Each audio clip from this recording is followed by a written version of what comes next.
Pode ser Jesus? Você que acompanha esse canal, seja muito bem-vindo. Estamos aqui dando continuidade na revista da Escola Bíblica Dominical e esse é um canal para você que é novo convertido e não quer mais ficar perdido. Lembrando que a gente está estudando a revista da Escola Bíblica Dominical, que é um canal onde a gente consegue ter introdução a um assunto que é de suma importância para o nosso dia a dia, principalmente você que está começando agora na fé cristã e às vezes fica perdido. E o assunto de hoje é: o que é a minha consciência? E o que é o tribunal da minha consciência? Vamos ver? Vamos então dar início ao nosso estudo. E hoje nós vamos falar sobre a consciência, o tribunal humano, o tribunal dos nossos pensamentos, ações e tudo aquilo que o nosso sentimento, nosso coração julga. E dentro de 5 pontos nós vamos falar. E a primeira pergunta é: o que é o tribunal da consciência? Isso existe? Como que a mente me acusa? Como que o meu coração me condena? Como que a alma se culpa? E como me livrar desses pensamentos e desses julgamentos da minha alma? Como colocar a minha mente, a minha alma e os meus pensamentos no lugar correto?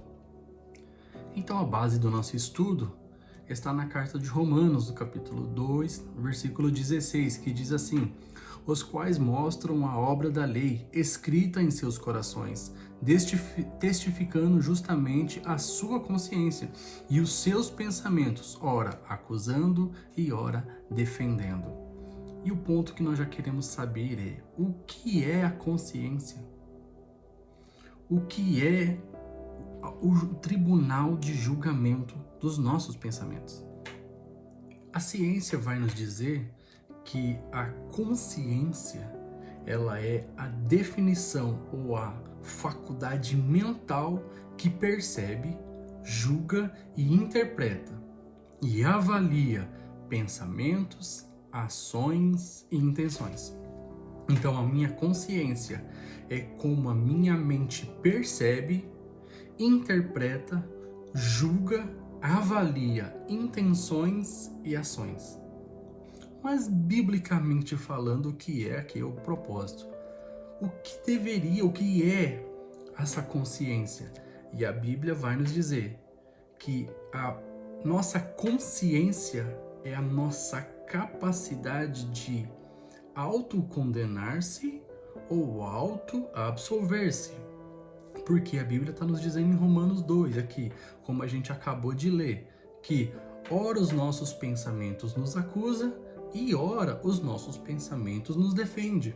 De acordo com o quê? Com os valores morais éticos que nós sustentamos os nossos pensamentos. Então a nossa vida, ela é baseada naquilo que eu julgo como correto, aquilo que eu julgo como importante, aquilo que eu julgo como algo que realmente é válido. Então, quando eu tenho princípios bíblicos para viver, quando eu tenho como regra de fé a Bíblia Sagrada, os meus pensamentos, os meus sentimentos vão ser avaliados pela minha consciência, diagnosticando o que a palavra de Deus diz. Um exemplo que a gente tem, por exemplo, lá de Jó, capítulo 27, versículo 6, ele fala assim: a minha justiça me apegarei e não largarei. Não me reprovará o meu coração em toda a minha vida. Ele está pegado naquilo que ele considera justo. Ele disse: eu não fiz nada de errado. Estou passando um momento difícil. Estou passando um problema, mas eu não fiz nada de errado.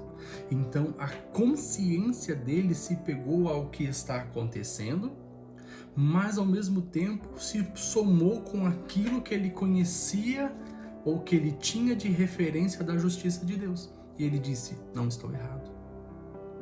Então a nossa mente ora vai dizer está certo e a hora ela vai dizer está errado, baseado naquilo que eu tenho como princípio de valor ético e moral baseado na Bíblia. Agora que eu já entendi o que é a minha mente, o que é a consequência dos pensamentos e os julgamentos que a minha mente tem, a gente fica pensando, por que isso acontece? É muito importante a gente entender o que aconteceu lá em Gênesis. Lembra da história lá em Gênesis? Aonde Adão e Eva viviam no jardim? Eles tinham uma mente pura, uma consciência pura. Eles eram seres puros.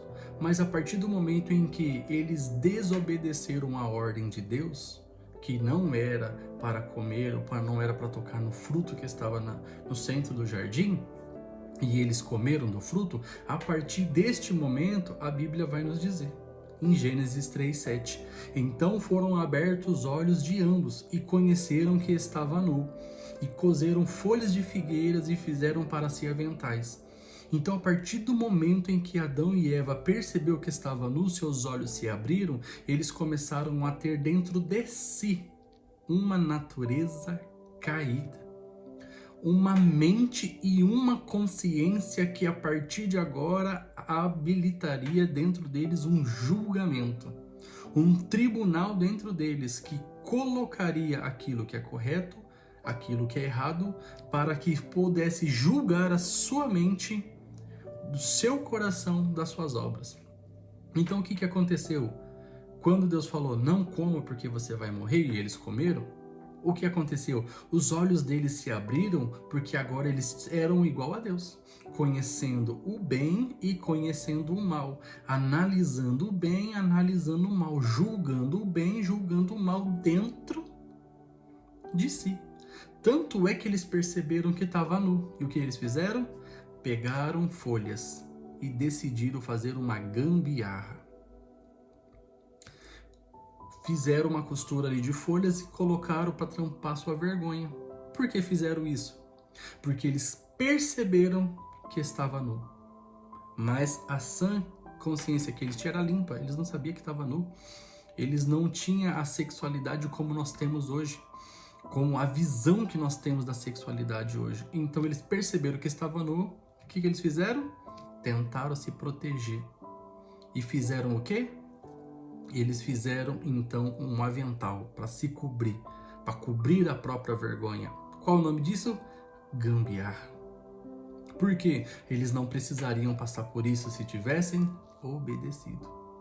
Lá em Gênesis 3:8 também vai dizer, e esconderam-se da presença do Senhor Deus entre as árvores do jardim.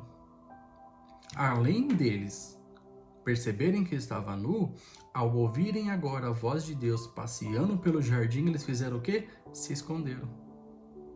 O que as crianças fazem quando a gente vai chegando perto dela e ela fez uma coisa errada? Ela se esconde. Então a minha natureza passou a ser caída. A minha mentalidade passou a ter autojustificativa. Passou a ter ações para compreender aquela situação e esconder fatos. Tanto é que em Gênesis 3:12 vai nos dizer assim, e a mulher que me deste por companheira, ela me deu e comi. Agora Adão, ele não assume o erro, ele fala, ó, foi a mulher que você me deu. Gênesis 3:13, a mulher vai dizer, a serpente me enganou e eu comi. Gênesis 4:3 vai dizer, a minha maldade é maior do que eu possa ser perdoada, que é o caso de Caim. O que está acontecendo aqui? A partir deste momento, a minha mente, o meu tribunal, procura justificativas para eu sair emocionalmente daquela acusação. Então ela não falou o quê? Foi a mulher que você me deu. O que a mulher falou? A serpente me enganou. Não assumindo a responsabilidade. Por que eles não estão assumindo a responsabilidade? Porque agora a consciência deles está procurando justificativa para se sentir livre. Por quê? Porque a partir deste momento eles não são mais puros. E de lá para cá é onde nós estamos agora continuamente justificando em nós mesmos os nossos erros, as nossas transgressões, ao invés de termos maturidade e dizer, eu errei, eu falhei, eu cometi esse erro. Então, o que nós estamos aprendendo até agora? Nesse primeiro e segundo ponto, que a nossa mente, a nossa consciência, ela é viva e ela julga. e que houve uma queda lá no princípio e de lá para cá a nossa mente ela vem sendo justificadora, fugitiva, autocondenatória e distorcida. E vamos continuar para que a gente possa aprender mais da palavra?